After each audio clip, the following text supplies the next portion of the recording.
Great to have you join us. Now, in our first story, Executive Director for Child Rights International, Bright Appiah, called for schools to put in policies in place to safeguard security of students in boarding houses. This follows their investigations into the Ejisuman scandal, which revealed the 7 girls used a mobile phone of a visitor during visiting hours to record their now viral video, which led to their deboardingization from the school. Child Rights International also insists the videos were not uploaded by the students themselves. Executive Director Bright Appiah has been addressing the media. Once children are engaged in these kind of things, there is a need for us to regulate the environment in which children are, in the sense that in schools there are visiting hours, and if you look at the preliminary investigation that came out, it shows clearly that the recording in relation to that particular school was done during visiting hours. So the children were not in possession of the phone, but they used another person's phone to do the recording. And our investigation also points to the fact that the publication of the video itself was not done by the children. So clearly, there are issues relating to safeguarding policies that must exist in our public schools, so that anybody who have access to the environment must comply by those safeguarding principles that will be outlined in the policy. As we speak, no secondary school in Ghana have a safeguarding policy. So people enter the environment because they feel that it's just a visiting hours.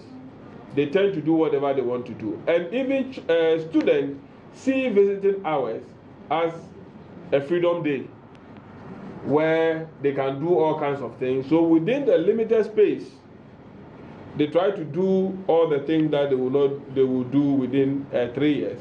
They try to compile everything and exhibit it within that same period.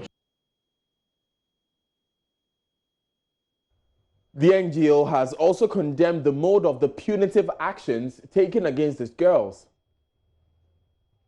Again, we will also say that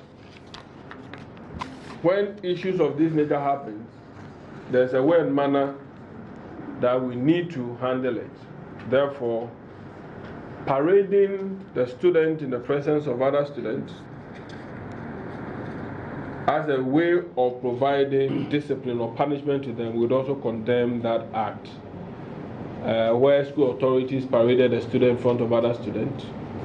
Then again, also publishing the names of the student in the communication that they issue to the press and any other person, will also condemn that act, because indeed it goes against the right of every child to dignity and privacy.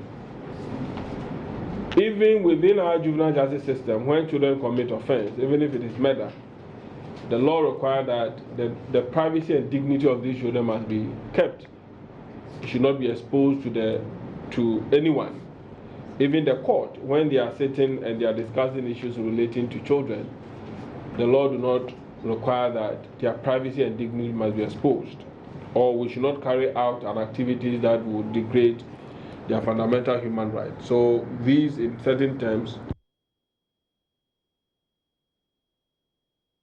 Meanwhile, Director General of the Ghana Education Service yesterday spoke to my colleague Mama V. Osu-Abuaje on the subject matter. He says the decision taken to expel the girls in the boarding house is the minimum punishment for their actions.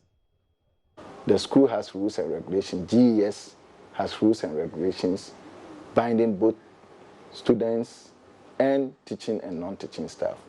And these things are made known to them. When they go to school, they go through a series of orientation to make sure that they don't do the things that they are not supposed to do, to make sure that they do the things that they are only the things that they are supposed to do. You know, so once you flout those rules and regulations, we have to punish you or we have to sanction you. The sanction, I mean, we may have different versions of it. once you do this, it will traumatize them, it will do that. I believe the putting out of that thing out there itself is traumatizing them. You know, the national uproar. So what do we do? What do we get them to do? You know, we cannot live in a society and say because they are children, they are whatever. No, we don't punish them. You know, they have rights, but every right that each person has goes with responsibility. So we don't need to only talk about the rights, but we also need to talk about the responsibilities. So you have the right to enjoy your life as a young adult, but that right also goes with certain responsibilities that you need to. And once you go beyond those responsibilities, you will have to lose certain rights to try to correct you, to come back, to do the right things. So you've debordinized them? Yes. But they would still be in the school? Yes. They would still be in the class? Yes. Still be with their classmates? Yes. One day, by keeping them in the school, they still have some level of influence. Is the punishment just taking them out of the boarding school? And then what lesson do they learn? No, the punishment is not just taking them out of the school. As part of the package, we need them. We need them to grow to become good citizens. So as part of the package, they also go through counseling process. We also believe that bringing up a child is not the sole responsibility of schools. It is the responsibility of schools, but also, most importantly, parents. So we believe that at a certain point in time, it may be necessary to bring in the parents directly. Now they will live with their parents. Their parents will check them, make sure that they do the right things before they come to school. It is very, very important that we bring them to that level. Debordinizing them also is a form of also giving them the opportunity to even reflect over the things that they have done. It is also going to serve as a deterrent to other students. We'll come back to education later in the bulletin, but now let's go to court because the Attorney General Gloria Ekufo has accused a former Deputy Governor of the Bank of Ghana, Johnson Isiama, of contriving a scheme that saw 300 million cedis disbursed to the Universal Merchants Bank for the benefits of Unibank without following mandatory statutory conditions. Now, she explains this was done despite the BOG official being well aware of the weak financial state of the defunct Unibank. She also accused Kwabena Dufour, founder of Unibank, and his company Holder Holdings of dishonestly receiving over 600 million cedis through subsidiaries of Holder Holdings out of customer deposits with Unibank. Ms. Akufo today presented the facts of the case charging Mr. Isiama, Mr. Dufour, and 7 others with charges including falsification of accounts, money laundering, fraudulent breach of trust, and willfully causing financial loss to the state. Court correspondent Joseph Akable joins us with more. Joseph, run us through the accused persons and how they are alleged to have committed these crimes. And so, Daniel, the others, aside from the names you've mentioned, includes Holder Holdings. This is a company that the AG describes as a key shareholder in the defunct Unibank. There's also Ekonya Kodadzi Dennis, Elsie Danswa Tre, Jeffrey Amon, Benjamin Ofori, and Kojo Opoku Oko. These are all individuals who played various roles from being corporate managers and business relationship managers of the defunct bank. The main point in the case that she puts across has to do with how the liquidity support that was extended from the BOG was handled. And again, money from depositors, which she says are the shareholders, created a system that enabled them have access to it and write it in their books as a deferred expenditure account. And so there's an amount of 5.7 billion is owed the shareholders and still remains outstanding. So this is the basis for the case that the state has filed against these 9 individuals, Daniel. And what has been their plea and response of their lawyers to the state's case? All 9 accused persons pleaded not guilty to all the charges leveled against them. One of the defense lawyers, Dr. Dominic Ayene, who represents Kwabena Dufour, was the first to speak. He had some initial remarks with regards to the charges against his client. He says the charges are clearly misconceived and have no basis in law.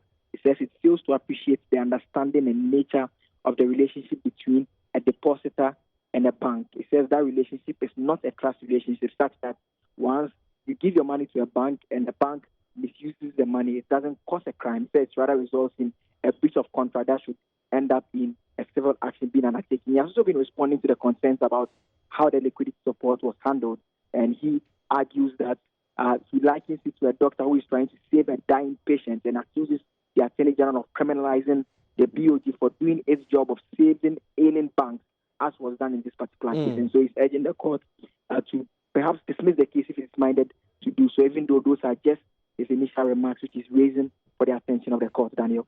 Thanks, Joe. Let's gather more on that. We'll come back in later bulletins. Now, away from that and back to education, the Vice President, Dr. Mahmoud Bawumia, has described the government's flagship Free SHS program as the biggest social intervention initiative by any government in Ghana since independence. Speaking at government town hall meeting in Kumasi to lay bare achievements of the Akufo-Addo-led government in 3 years, Dr. Bawumia revealed that due to the success of the policy, SHS enrollment has tremendously increased by 69% in 3 years, leading to about 1.2 million students benefiting from free SHS. This was the promise we made prior to the election in 2016. And it is a promise that we have fulfilled. I must say that the free SHS policy is the most significant social intervention program introduced in Ghana since independence. There's no doubt about it. Since independence, it is the most significant. We are investing for the future. We are investing and building capacity for the future of this country. And we have to think about the future, not about ourselves. However, in introducing this free SHS, we had a big challenge. We did not have sufficient infrastructure in most schools to accommodate the increased numbers. The free SHS has resulted in a 69% increase in enrollment. 69% in enrollment. Many of these students would have been sitting at home. Today, 1.2 million children are benefiting from free SHS. The question that we faced when we tried to implement this free SHS policy, the question that we faced was, if we don't have enough infrastructure, how can we tell whose child should stay at home and whose child should go to school? Who should stay at home? In response to this challenge, we introduced the innovative Doubletrack system as a temporary solution to the problem while we construct new schools. The Public Interest and Accountability Committee, PIAC, says, despite the gains recorded in the implementation of the free senior high school policy, some challenges remain outstanding. The independent statutory body, which is mandated to promote transparency and accountability in the management of petroleum revenues in Ghana, released its 2020 report Tuesday on the 2018-2019 free SHS monitoring, where it made its observations on the policy known. My colleague Roland Walker has been speaking with Vice Chair of PIAC, Professor Akosia Dakwa. One was the disbursement of funds. The funds weren't necessarily being disbursed on time, so we found that schools were having to rely on the non-free SHS students' funds to support the rest of the project until they got their funds. So that was one of them. The second was that PTAs had been suspended, and because PTAs have been suspended, the projects that they were doing have been abandoned. Third, there is insufficient infrastructure. So classrooms, beds, infirmaries across the country, they are not available in all of the schools in sufficient quantities. So that it's likely that when a child is sick in one school, there might be a bit of a a challenge in handling it in some of the schools. There have also been, the cutoff points have been abolished, particularly in the deprived schools. So there are some children who are struggling. They are in the schools, but their background doesn't prepare them adequately for what secondary school education requires. There's also the fact that elective textbooks are not part of the free SHS. So the free SHS supplies the core textbooks, but not the elective textbooks. And parents aren't fully aware of that. So there's a bit of a challenge there because parents are having a difficulty understanding that part of the project. Yes. So, all in all, if let's say a school doesn't have an infirmary or even an adequately stocked infirmary, so to speak, that puts the health of a few students or a number of students who may have some health complication, whether they are chronic or not, into some difficulty. And you observe that? Yes. There was a school we visited. Actually, we showed up right on time. Wow. Because then there was a car available, so we could put the child who had had an asthma attack or was having an asthma attack in the car to find solutions to her problem. PIAC is, however, recommending the scrapping of the double-track system on the education calendar. That ideally we should fade out the double-track system because it's a burden on the teachers. I mean, if you have to, the students are being rotated, but we are not rotating the faculty.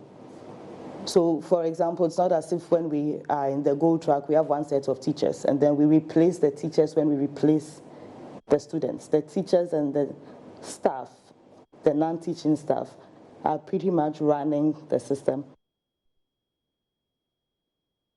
Away from that, the Vice President says the combination of prudent macro and microeconomic policies and programs implemented by government over the last 3 years has been strengthened or has strengthened the economy.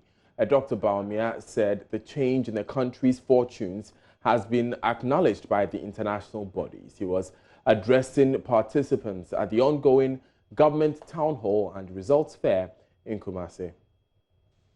We have outperformed the NDC in virtually every sphere of the economy. I mean, every sphere.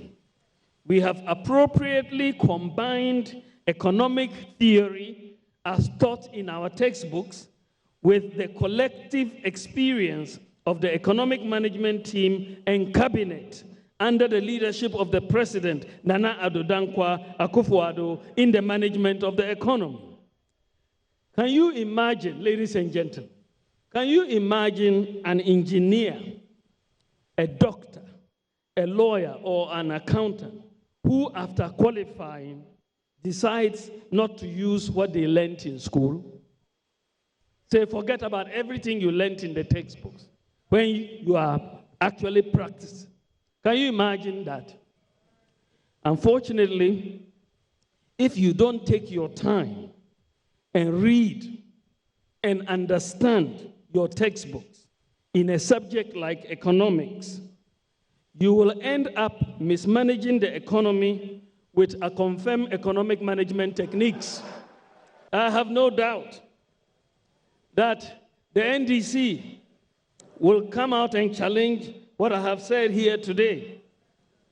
But when they come out, just ask them to bring contrary data.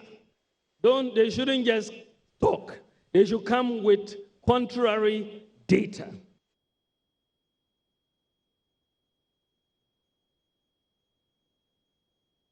Now, economist and professor of finance at the University of Ghana Business School, Professor Godfred Alufa Bokpin, meanwhile, wants government to consolidate the gains made. I think it is common knowledge that what happened in the financial sector cannot be said that it was entirely the creation of the MPP. I believe that the vulnerabilities in the financial sector started showing up towards the end of 2011, 2012, 2013, 14, 15, down the line. The energy crisis that also eroded the balance sheet of the real sector also affected the ability of firms to service their loans. So non-performing loans started heading up. Okay, then again, government arrears that were not cleared on time in terms of a certain level of state-sponsored non-performing loans in Ghana's banking sector. So, and you can see from the data from Ghana Statistical Service that the performance of the financial and insurance sector actually started dipping from, I think 2015, 2016, it went down, it went to negative 2017, of course. The bailout essentially started from there. So, to that extent, we will say that the vice president is largely consistent with the reality. Of course, government can take credit for taking the effort to clean up, but the real effect of that cleanup, for which government is taking credit, is the fact that the public is going to pay for that.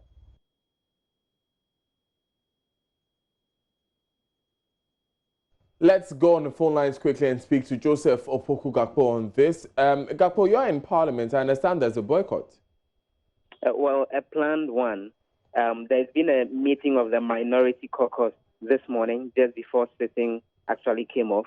And we gather from that sitting of the that meeting of the Minority Caucus that they are raising concerns with how come the MP share of the Common Fund hasn't been disbursed since September last year. And the meeting by the Minority Caucus actually resolved that they are giving government until Friday to release the said money to them. You know, the MP share of the Common Fund is actually an allocation that comes from the monies that go to the district assembly for the MPs to use to undertake various developmental initiatives. And the minority MPs claim that there is an attempt by the executive to sabotage them with the non-release of their share of the Common Fund since September last year. And so they say that, you know, next week Thursday, the President, Nana Addo Dankwa Akufo-Addo, is expected in Parliament to deliver the State of the Nation address. And the minority MPs say if by Friday, this coming Friday, the money is not released to them, next week Thursday, when the President is in the House, that side of the House will not participate in the session, even as he addresses Parliament on the State of the Nation. Has there been a response from the leadership of Parliament? I've been speaking to Moses Anim, who is the second deputy majority whip in Parliament. And to quote him, he says this planned action by the minority is juvenile. That's the word that he uses. He admits that there's been some form of delay when it comes to the release of the MP share of the Common Fund, but he says that the State of the Nation address is a statutory responsibility. It's a duty of the President to deliver it, and it's a responsibility of MPs to be present even as it's been delivered by the President. And so he doesn't see how come they are tying the release of the Common Fund to their participation in the address. But he says leadership would have further conversations on how to get their concerns addressed. Has there been any mention of the hashtag Justice for Ruth Ishen campaign? Yes, there's been. In fact, there's been a statement on the floor of Parliament just a few minutes ago by both the chairman of the Committee on Health and the ranking member on the Committee on Health. That's Dr. Kwabena Chumiyama and Kwabena Mintah Kanda, respectively. And they've been noting that the third killing that happened in the Ashanti region is a terrible one. They are worried that it would have some form of impact on the confidence of healthcare professionals who work in the rural areas, and they are calling on the police to undertake very swift investigations and bring the perpetrators to book. And they've been calling additionally for enhanced security in the rural areas where some of these health professionals work, so that then more of them don't fall prey to some of these killings.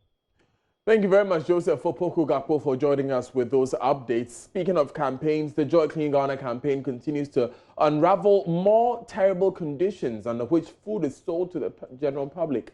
This is despite the continuous naming and shaming of individuals and businesses engaged in such conduct.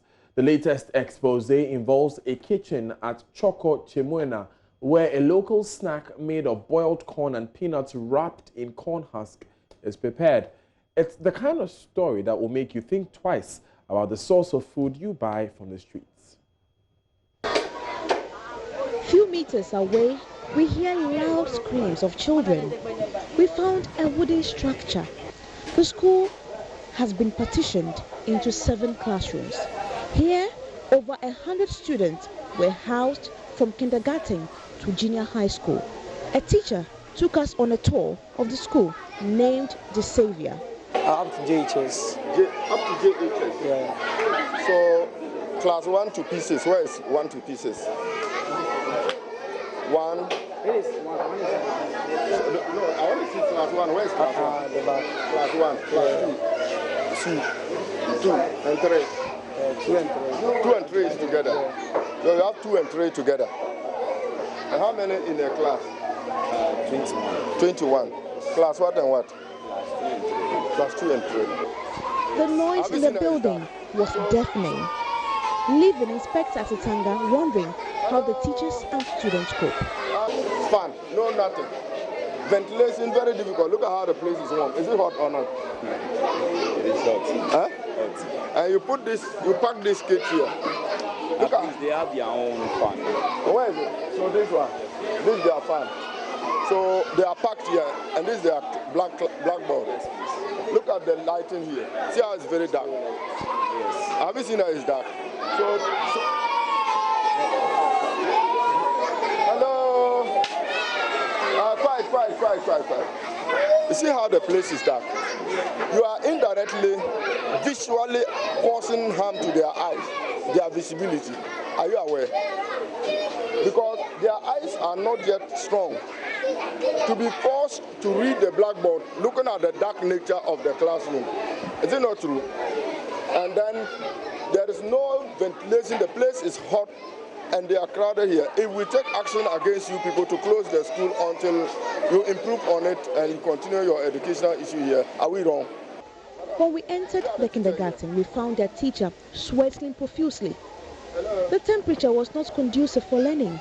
This is what class? KG what? Look at how you are sweating. Are you not sweating? Why are you sweating? Shouting. I mean, why are you sweating? Why am I sweating? We danced. I was teaching them how to dance, how to sing rhymes. So that's why you are sweating? Yes, I was jumping with them. You were jumping with them? Yes. That is not because the place, there is no ventilation. No, there is ventilation. Yes, we have. The team was thrown into a state of shock when we were taken to their washroom. All the over 100 pupils in this school use these 2 chamber pots as a place of convenience. And this is where they use as place of convenience. As their place of convenience. To the teachers, no one. Oh my God. They've run away. Because their boss is not there. So okay. So this, you can imagine, this is the washroom for the school. And look at how overcrowded the school is with their numbers. That they have to run shift on this particular system here. So see how they are exposing the school kids to diseases. Okay. So this is one of the serious concerns of the Public Health Department of AMA. Because the private schools, all that are running here, they run the private school at their own interest and gets to maximize and economize the system to make profit without taking the welfare of the people into consideration. At this point, Madam Florence Kuchi had no choice than to issue the school with a notice and 24 hours to appear before the AMA. It is within 24 hours to report to the office. We want to know if this school that he is operating is recognized by Ghana Education Service, or it is being recognized by the Social Welfare Department. So when she comes tomorrow, just like the other school, this is what we are going to do. And then the necessary actions will be taken through. We've seen that the school doesn't have any basic sanitary facility. Everybody does anything anyhow. Ventilation is very poor. You are using one single room and you've divided it into 6. How can the children learn? This class is talking, the other class is talking. It is very bad. As we walked along the dirty Chemu Lagoon, our attention was drawn to a group of women molding corn and granite, a local delicacy. Antino, your friend Joseph, Pacho, your friend. Inspector Satanga was alarmed after questioning them.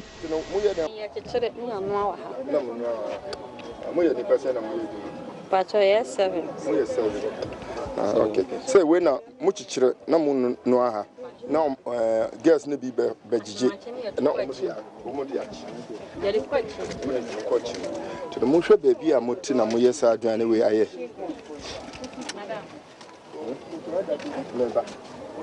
this thing a cover anyway no ene mami sen katie nani ewe na ene we ne ye we ye de we abro no ni. Oh my God, abroni bini. Look at this. So, madam, your season in a bonnet. I do not much on Hana Yedi, I have a mamma, Quanamudia, my yo. Hello, Moa, madam. We now already know. Baby, I'm yen and fat. I will your aim me quite sucra, say Muntina Hana Muyas at January. What? Until I save your mamma, your best easy why. The women pleaded for their words not to be taken away, but Inspector Sitanga requested them to produce health cards, but they also did not have. Not even one.